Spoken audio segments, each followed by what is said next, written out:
like, nope, I take my boat out on the water and I eat bagels for breakfast. Yeah, not bad. Thank God. Sean, you ready? Yeah, I'm ready. Chris, are you recording already? Yeah, we're going. Uh, oh, oh. Let's get started then. Yeah.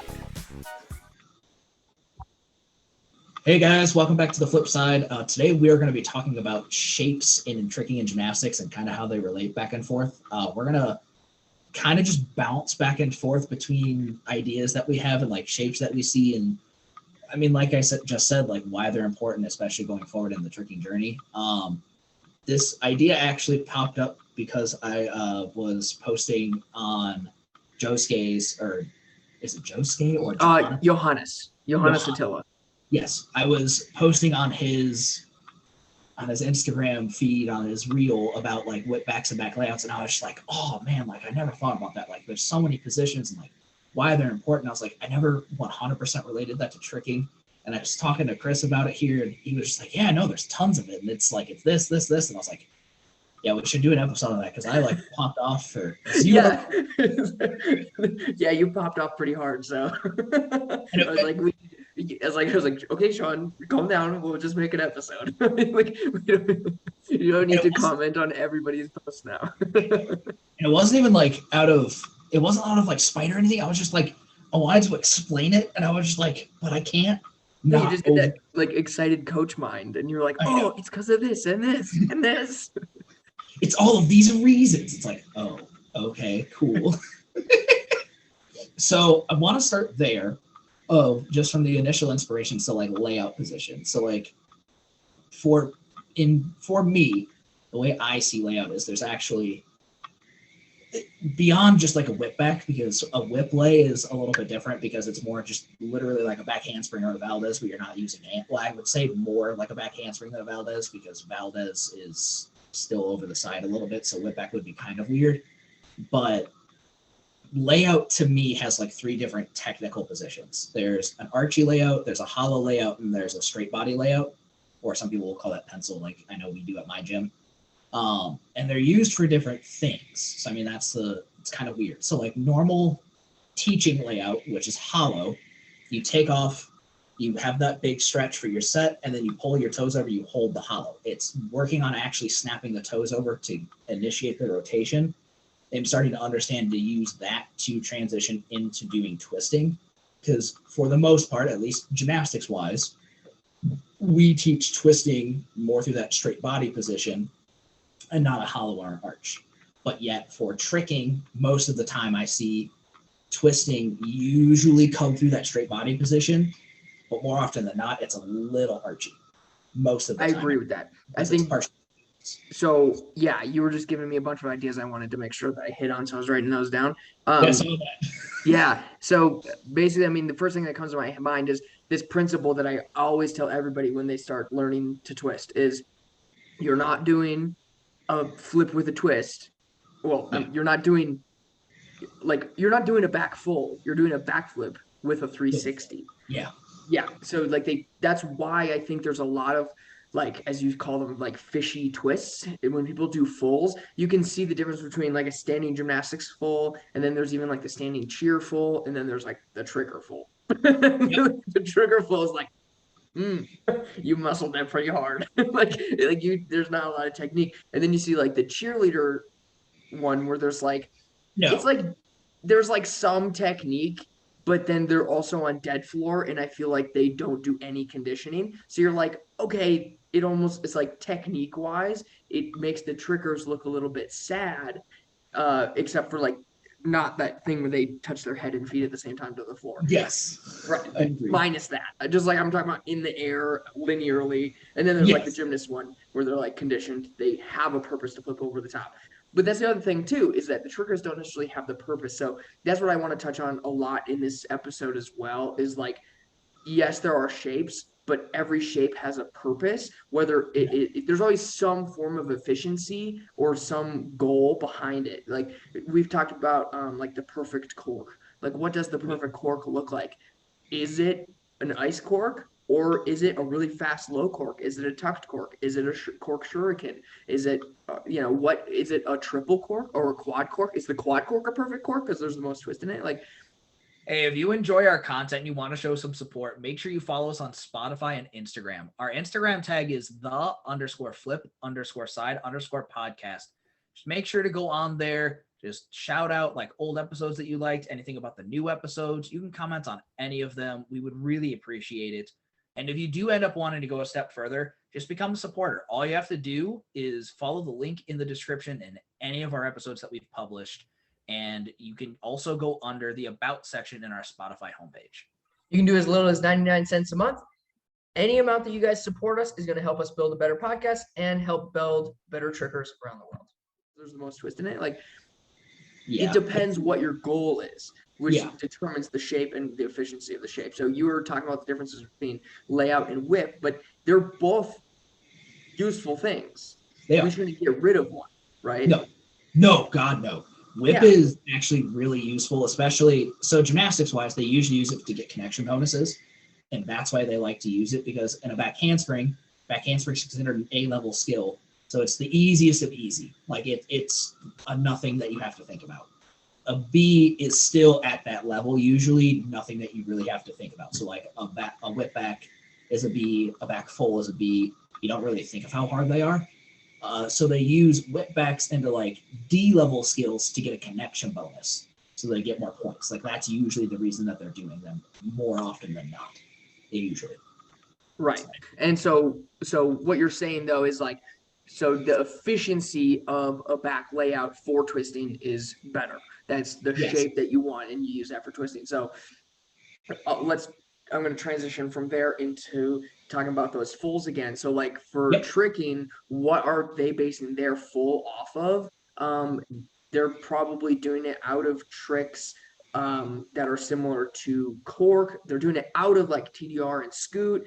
So because they have cork as a base, they have B-twist as a base, and they're using setups that allow for things like corks or B-twists, then you're going to obviously get a trick that is more off axis. But the problem is when a tricker does the standing full, they are trying to copy the gymnastics standing full, and they're not using the technique properly. So if you're going to hit that shape, you need to use your proper base trick. So what base trick are you using? If you're doing a cork, for example, I don't know if you saw that, people that are watching this, you saw it, I believe, Sean, is when I was doing those dark side tricks where I was trying to learn cork on my other side, and you could see that on my dark side cork, it was super bad at first. It was very vertical until I figured out how to do a really good gainer. I was like, oh, my gainer just wasn't floaty. And that was my base trick. And then I realized that in like the first few actual cork attempts, what was happening also was that I was twisting so early, and like I would kick really hard, but I wasn't kicking upside down. And then as soon as I thought about kicking upside down, I still didn't go upside down, but I went into my cork properly. So like thinking about like that initial set being upside down and then twisting is like, because it's a gainer. It's a gainer with a twist. It's not a cork. It's not a separate base trick. It's evolution. So you got to relate it to that. So yeah, it's like for that standing full, and from a tricker's point of view, what are you basing it off of? I would base that off of like a pop swipe is what the old school is what they call it. So it's a side swipe out of a pop, which is like what we would call like a pop poop, also, which is just like a really shitty flash gainer. And I don't think you would use a true flash gainer because that does go over the top. But then you're like in kick full territory. So yeah, just like a poop. It's like you're set for a full in tricking, and then learning how to use like the cork for relation. Yeah, and I've seen a lot of people base their standing ones off of like almost doing like a B twist, because it almost comes through horizontally, and I'm like, okay, but if you're rolling over the side, like, I know I get in this argument with you, but it's almost like not flipping but flipping, and it's really kind of that gray area. Like, it's a full twist, don't get me wrong, but is it a flip? And it's like it's kind of in that weird gray area. And that's usually the way that I see it's taught to like cheerleaders, is when they do standing fulls, it's definitely not that straight up and down, and it's usually that really sideways twist.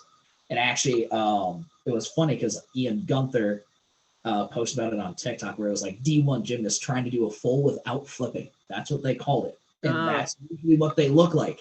And it was really sideways. But they do like, and they're like D1 gymnasts. Like these are usually like some of the best gymnasts in the country. But when they do it up and down, no problem.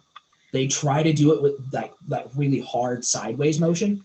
Can't do it. Because like to us, we're used to here. So this makes sense. This is what we're trained to do. See, so this is what I think. So not only do I think that because of the trickers like base tricks that they're using to build up into that standing full, another thing is that you're pushing your limit all the time. So like trickers, like if you ask like a tricker who can standing double full to do a gymnast full, very vertical up and down, they can and they will.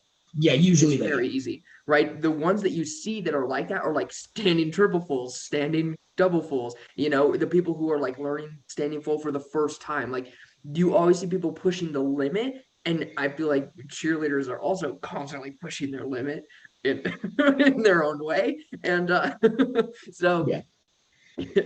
So I think that is the reasoning behind why it looks the way it does, because you're required to hit like max efficiency, and max efficiency says don't flip all the way upside down, because that's a lot more space to cover. So yeah, I think that's the and like if you do it over the side, you can reach that leg out ahead of time. You don't need to land postured up. There's a lot of things that you can slack on when you do it over the side like that. And but that's because you're pushing the limit of it. But yeah, that's the same thing though. I think that's a really good point of like if you can double full, you could probably do the gymnast full also the same. You're not maxing out your potential. No. And so the thing is, since we're talking about standing full, normally everybody just does it tucked. I don't know anybody who could just do a standing layout full, like maybe Simone Biles, because she can actually do a correct standing back layout, which also doesn't make any sense. I'm certain Nick Fry can do it. I don't know, a few other people who could jump very high. You know. So looking at it, I'm gonna take it away from doing layouts then for a little bit. Probably come back to like archy layout and like why that's really important, why I think it should be seen more in tricking for certain things. But tuck is like really big for you guys, like everything. Coming out of cheap steps, coming out of most pop things, you're pulling in that chamber that's still like a tuck position, doing most flips, unless you're doing like corks, it's usually tucked, like it's bent legs somewhere. When I teach cork swings, I actually teach the tuck as well, and gainer switches.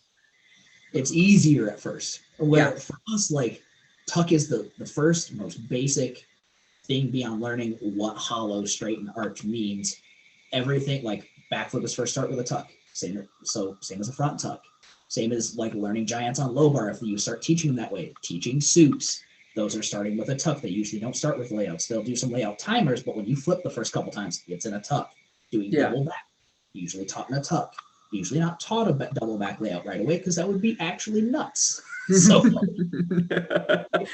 teaching a lot of things where like with bent knees, it's easier because there's not as much weight than on the outside, because when your feet are way up here, it feels way heavier, because that's just how physics works and like the force and everything and like forces and everything. Right. I don't over explain things, but well, it's like the leverage, right? I mean, your core, you have weight farther from your core, so of course it's going to be harder to drag it along and keep posture.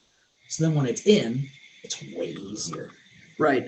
Something that was explained to me as well, this is something I really wanted to talk about in this episode too, is structures. So that's the whole purpose of hitting positions, is structural support. It's like you need integrity in your body to be able to actually perform the skill. Like for example, doing an aerial semi, there's very few people who don't grab their leg in aerial semi. The level of consistency that you get when grabbing your leg during aerial semi is a lot higher, because you have like that trigger point of grabbing.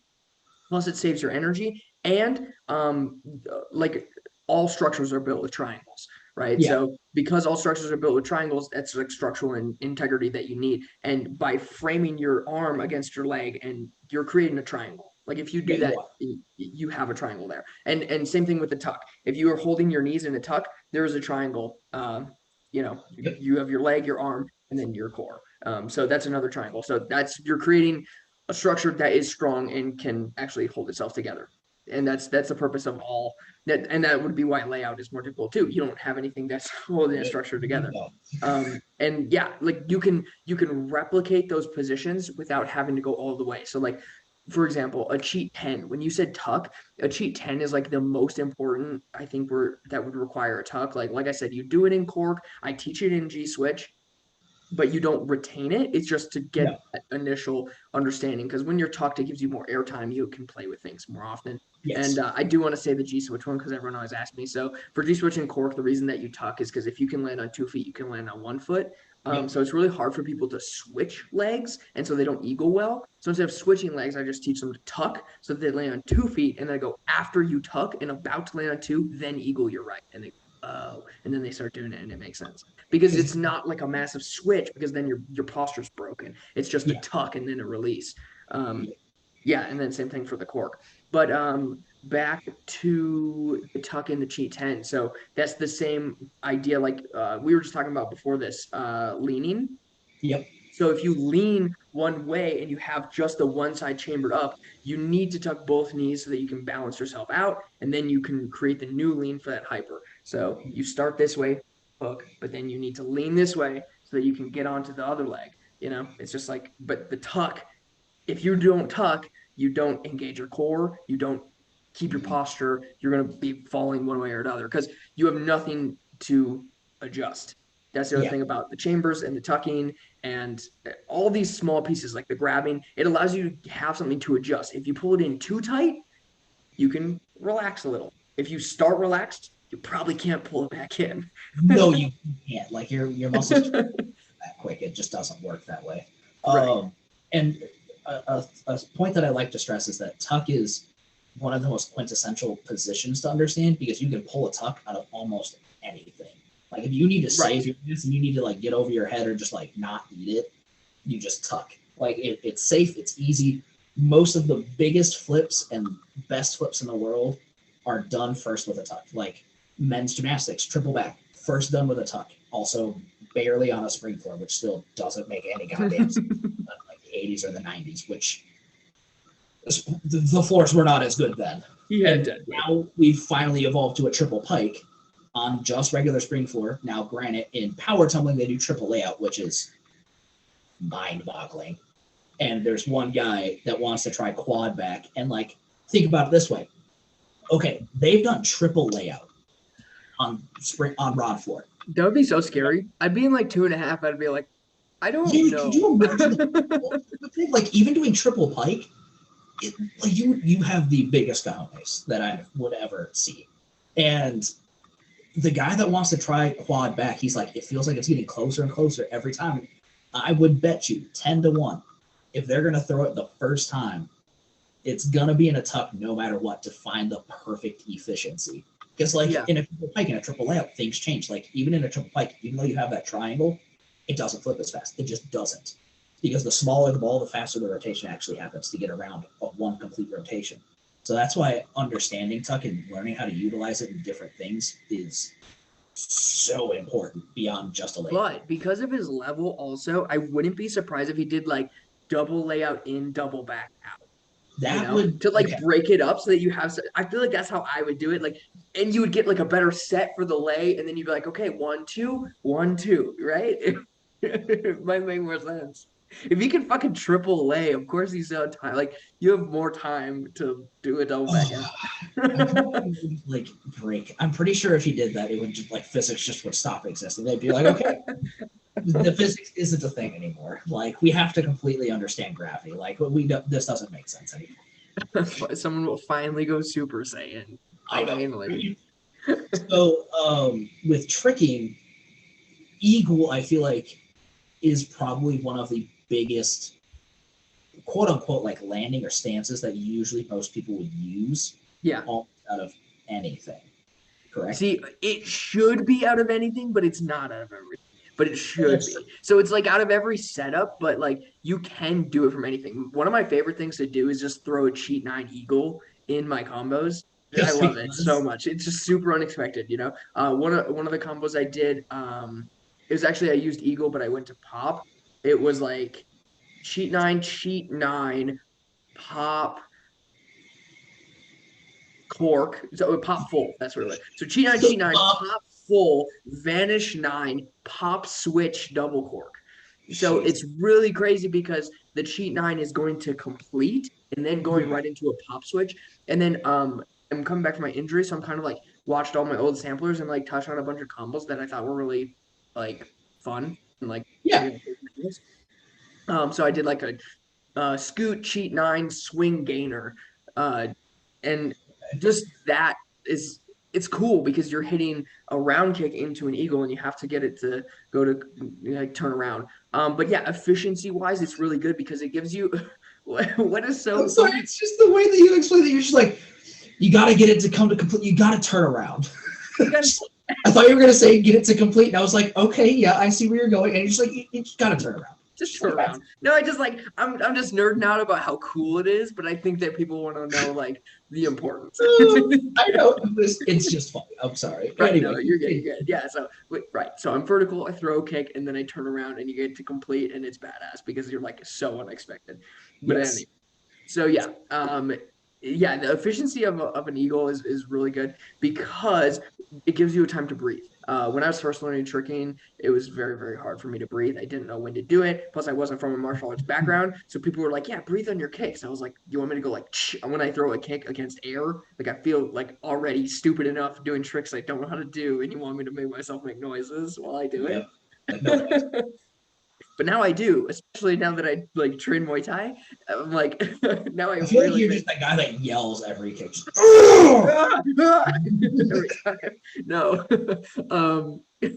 But yeah, so it's like you finding those places to like relax and breathe because tricking is so explosive. So there has to be points where you can like relax your muscle. You can't keep that high intensity explosiveness the entire time. Yeah. Otherwise, you're going to be rigid. You're going to be throwing yourself in the wrong directions a lot of the time because this is single leg stuff. So if you're full intensity, full explosiveness 100% of the time, when you make a mistake, you will go flying in the wrong direction. You'll screw things up. Versus if you're relaxed by using things like eagles and even the concept of eagle, I think like eagle's a good structurally sound position, whatever. But the importance of it is that relaxation point. And so if you think of the relaxation point, like the fall time of an eagle and what that gives you, that part of an eagle isn't everything. So that's almost universal. So say you're doing cheat 9, you could almost call, like I know like it's not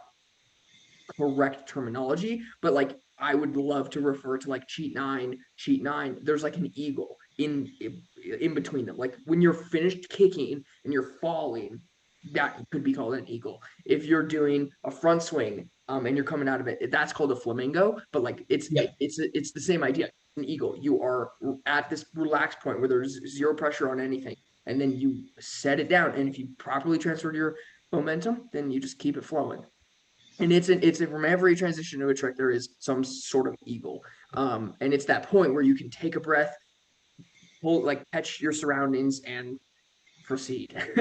and you just stay in that relaxed state. That's what's super important. And that's why the tuck helps too. When you're learning swings, learning how to eagle from a tuck position, you're like relaxed. Tuck it's not a very, like you're saying, it'd be best for quad back. That's because it takes a less amount of stress, and so eagle is the same idea. It's just like a slightly open tuck.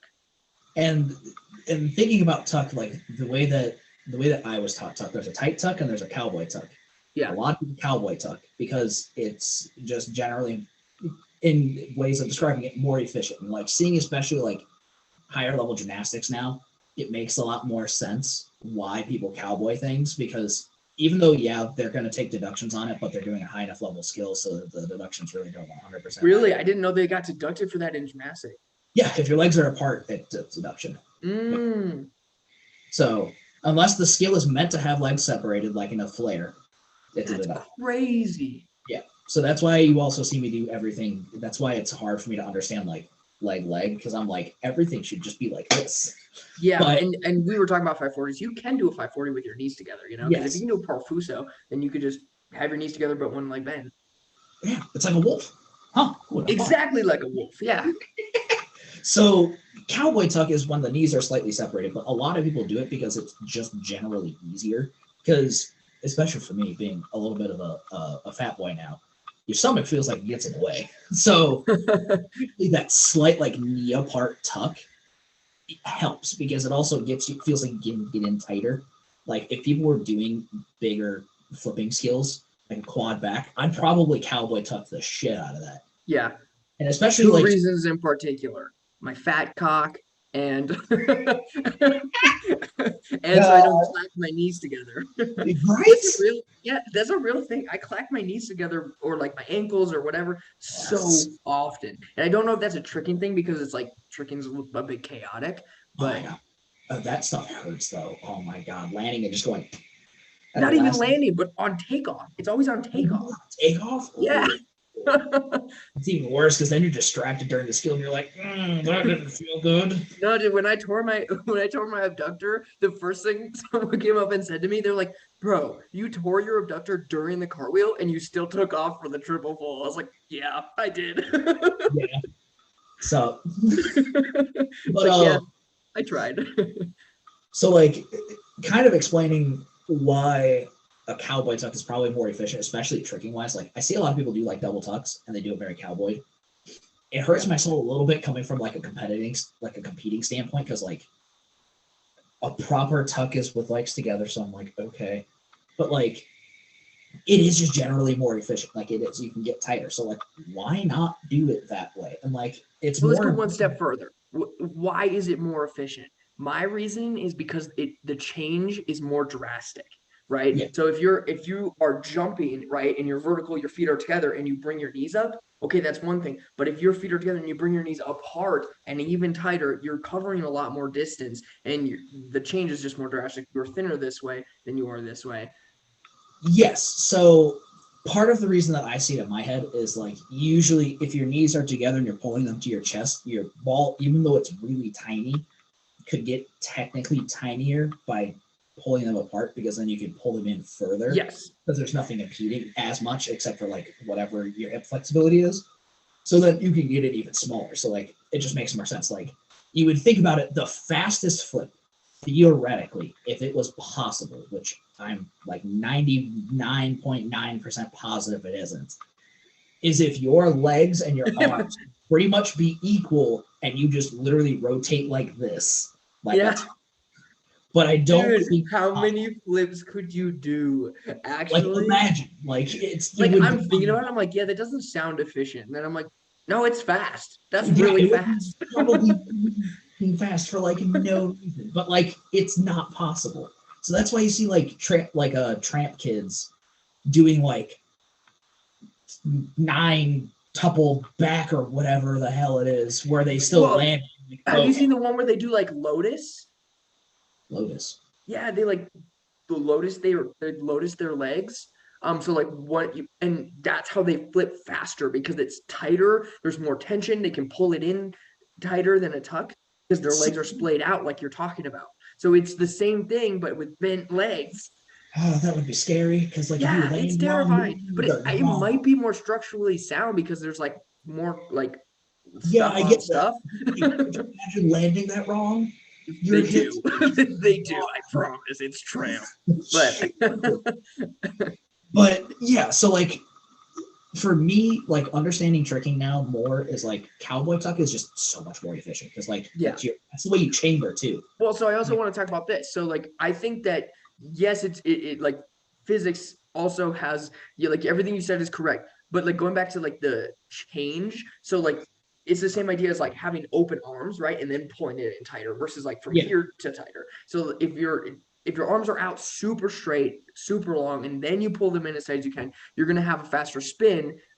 Yes, there's like give and take for because you have to like there's a lot more factors that go into it, not just the twist. There's a flip yeah. you have to take into account too. So yeah, it's like the amount of change that occurs. But there's another part of that too. When we get to efficiency, what is the most efficient way to do a skill that looks right? Like, for example, if you right, like the visual aspect is huge, especially in tricking. So Yeah, say we're doing a skill like a backflip late full, right? So like a full down, I guess is what you'd call that. yeah. So You have to twist like you have to twist way past the vertical point because like oh, if way past. You have to you've do got it. You do a point is backflip, like, you are vertical or maybe 45, and then you 360 on the way down. yeah, you'd have to be close to that 45 range for me to call it like a late fold, because like if you're fulling at the vertical point or like 5 to 10 degrees past it, like I would still say you're more like a decent fold.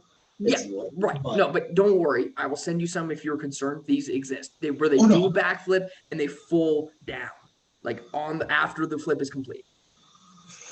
that concerns me on so many levels, but okay. It's real. But it does, like you're saying, so like if you do a layout and then full down, first of all, you probably can't. Second of No. all, it's not going to look that different. It's not going to look that special.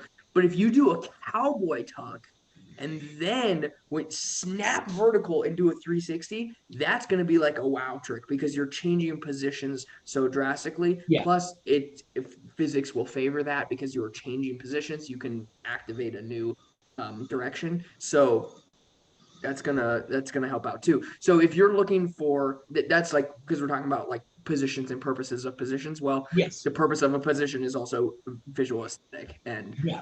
Like doing fast, crowd strong awakenings. changes structurally are going to do that. Yeah, like doing skills into crowd awakener usually is like a pretty big thing, or like going into splits because it's such a drastic Right. change in your shape. And Exactly. one that I learned to play around with is actually doing back pikes more than anything. So like we learned how to do like double back open and then fall because you have the timing in your head, so you know how to actually pop open and just let it relax on the way down, which is, let me tell you, really, really weird at first because you I open hate it. really. I've tried doing it. I can't do it. I just fall. It's not as hard as it sounds. It's just a little scary if you don't do it at the right time. I can do it on the Russian trampoline only. Oh, well, everybody should be able to do it on the Russian trampoline. 50 feet in the air. Calm down. But right. so like pike position is almost like not used in tricking. Like Not the way that it should be. no, and I think it could be used more. But it would be hard to like figure that out because like if I remember correctly, if you explain this to me, Parafusa would come through with both legs, and that's a pike position. Doing D leg, that's a pike position.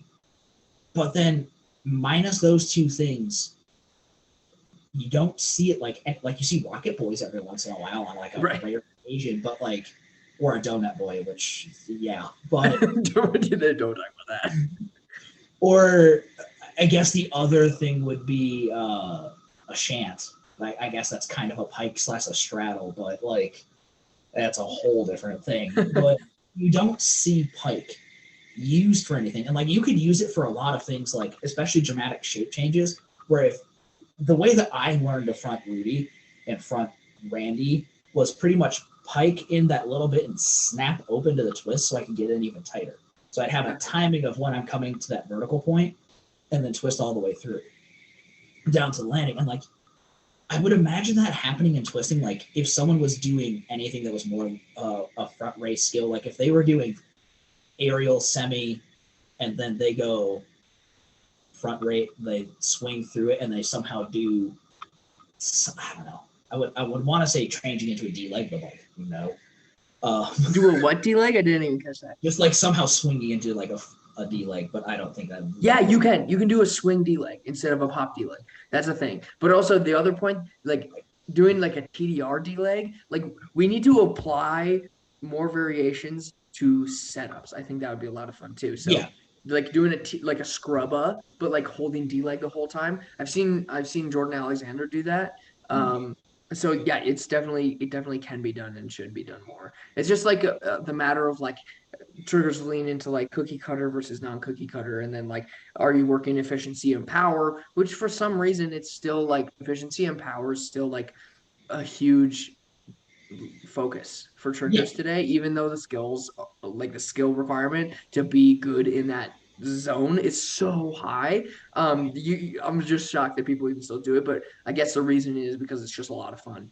Yeah, to get shot out of a cannon and beat down the floor. It's like I get it. Well, I mean, like I kind of imagine like using almost like going into Gumby and then like kind of coming up a little bit piked, and then when you're going into that hand switch, you actually use the kick to push off the hands and then do an extra twist back onto your hands and then step down. Like because in gymnastics there is a skill like that in men's code, sort of, where you do back extension, you actually hop full, which is way harder than it sounds. That's some breakdancing shit, actually. Yeah, and I'm like, what if somebody did stuff like that though, where they just added in that little bit of a pike, where instead of just coming through in that nice like hollow shape or like straight body shape to do things, they actually took the pike and then popped it open. Yeah. Would it change inherently what the skill is, or would it just like change the way it's perceived and like how they could do like different landings out of it? Like that would be an interesting avenue to see someone explore. Is like doing different shapes where they're technically not supposed to be. Yeah, exactly. No, I think that's a really good thing that needs to be explored more too. It's just a matter of like, I think you're overestimating the amount of conditioning that we have. Triggers don't train generally. It's problematic. Like the requirement to be able to do something like you're talking about would require so much shoulder strength and so much lower back flexibility. We don't even bridge, dude. What? We don't do bridges. That's problem. Terrifying. I know. We just basically only trick. We don't do much else. And the only time we ever do is when we get injured. Then we get old, and then we realize that we have to. And then from there, we try to pass that on. But people just show up and trick only. It's hard. It's hard. That's why we need like classes and like we got to build the culture up to get people to really TDR and Valdez. Like, you should be able to somewhat understand what that bridge motion feels. Oh my God, do you understand like how much better those skills would be? But here, let me speak your own words. A whip is different than a layout. As a bridge is different than a Valdez. You see, you don't need one to know the other. Is actually what we call a back limber, where you go stand, bridge, 2-foot kick over. The only difference is a jump. For us, a backhand is just a whip with our hands touching. Oh my God. This is a problem. You see, we don't have step A to B to C to D. We have A to D, and we don't. That's literally how we do things. Oh my God, that hurts my brain. I'm sorry that you had to deal with that. But also, structural positions, I would like to continue on that. Yes. I think TDR and rodeo are my two favorite structural positions. Besides like a nice fat front swing grab.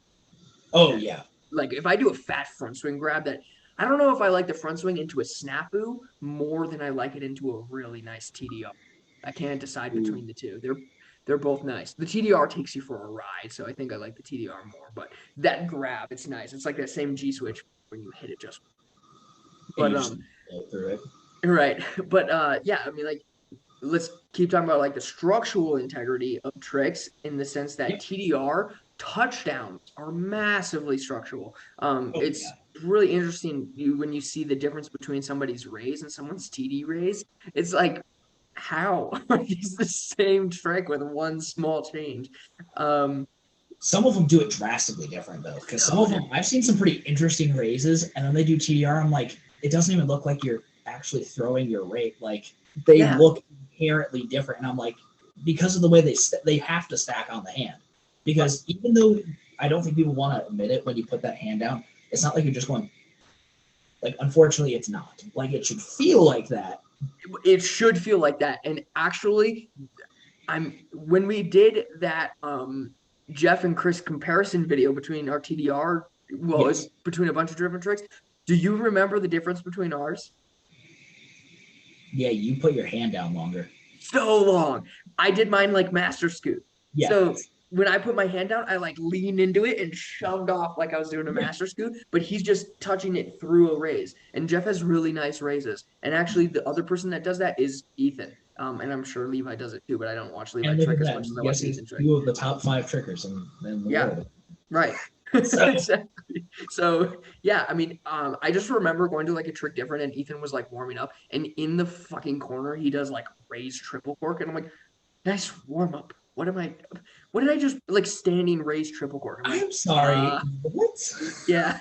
I was like, did anyone else see that?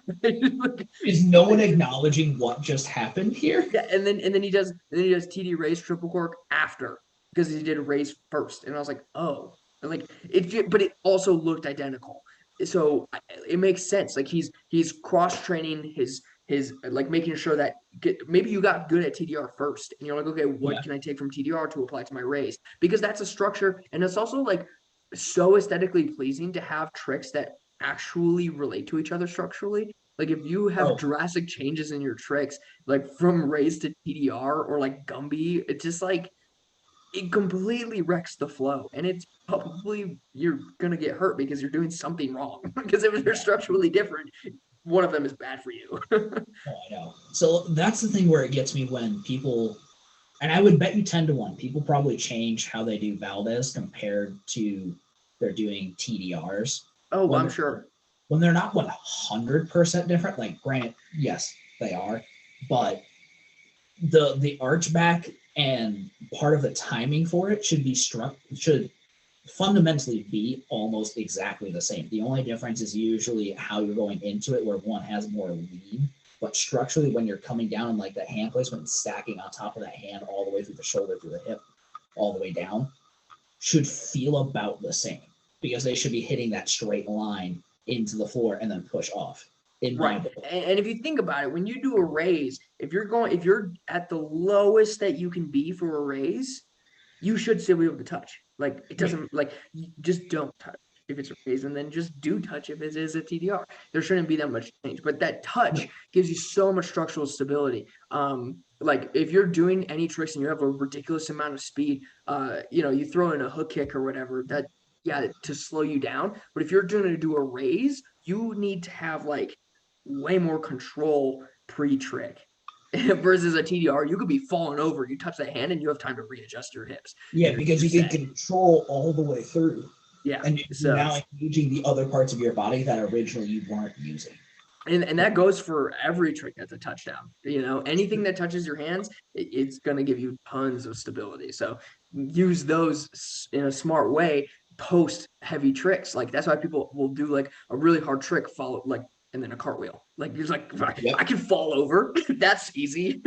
It's I basically can how that fall to looks. the next thing. That's perfectly fine. Right. That's why I really like to learn mega swing into cart. That was like the easiest thing to learn. A cork mega, and then you swing your right leg right into a cartwheel. You're like, okay, Oh, like way easier than doing an aerial. I just fall over. It's like it's really that literally easy. fall down and put my hands down on purpose. Yeah. And then that's the other thing too, is like I don't understand why people have trouble doing like rodeo twists.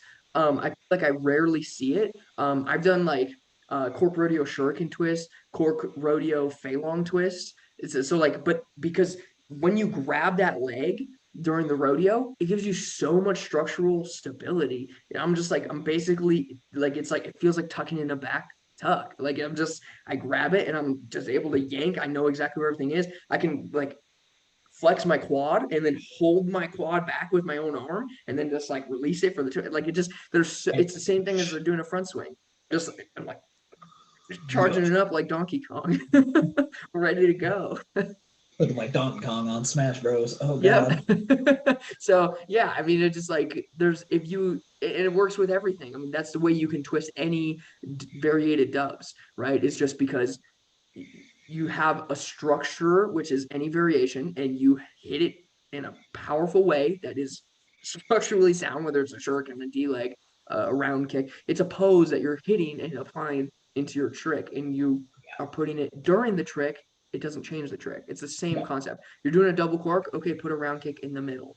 Like you don't do, or you could do a cork round and a twist at the end. Whatever, but figure out what your base trick is when you get into those higher levels. It can be a mesh of them, but you have to have it broken down.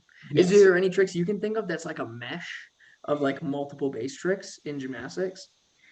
It'll be like you need to have this form, but you could have this form, so we end up with this. Like if you're doing like a full or like something like Um, that where it's I guess like one good thing is I always mess up the pronunciation.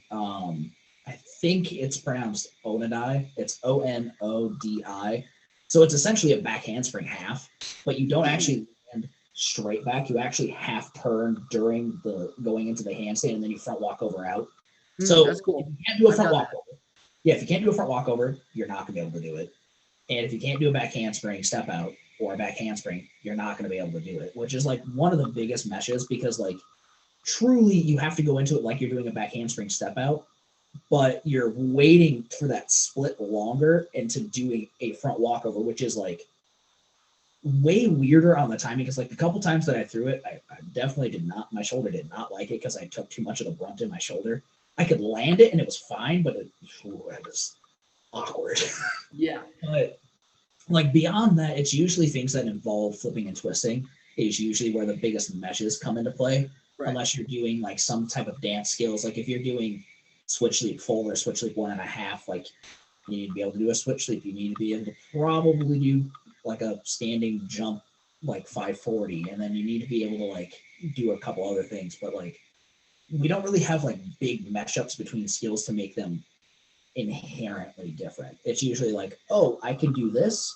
Okay, now I'm going to start adding a twist to it. Okay, how do I do that? How does that change the timing of when I need to start the skill or when do I need to kick out for the skill?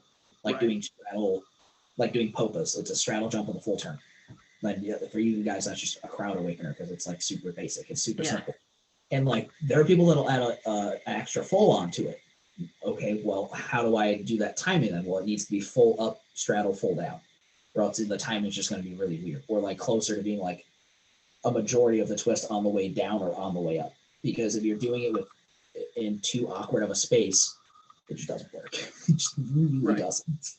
But I actually wanted to, if you didn't have anything else, I have one more thing. Okay. Is the last thing is I wanted to talk about cheat 10 one more time about that tuck. So something about that is like there are multiple ways to perform it. Like structural integrity can be in many forms. For example, when doing a cheat 10, you could hold your left leg chamber the entire time and then at the end throw that and never tuck your right leg. Or you could do what like you would do your knees like you're doing a cheat 9 hyper. So you would hold your left knee up, then you would switch it like you're going to do a round kick, but then instead of throwing a round kick, you turn your hips over and throw the hook. So there's two different ways to do it. Both are structurally sound, but it is a structure. So like you find what works for you and like keep experimenting. That's like the most important. And like figure out what your goal is. Why are you doing what you're doing? And don't just do it for looks because you might have to sacrifice looks for efficiency in order to get it done. Like that, or vice versa. Is it too easy? Okay, then make it look cleaner. You got to give and take. No, that's true. That's what tricking's all about. Yes, it is. And the one thing I had, and I would just say it for a different thing, like why splits and straddles are important, because you guys also, I don't really 100% consider straddle as like a shape. It's just like a position you hit, kind of.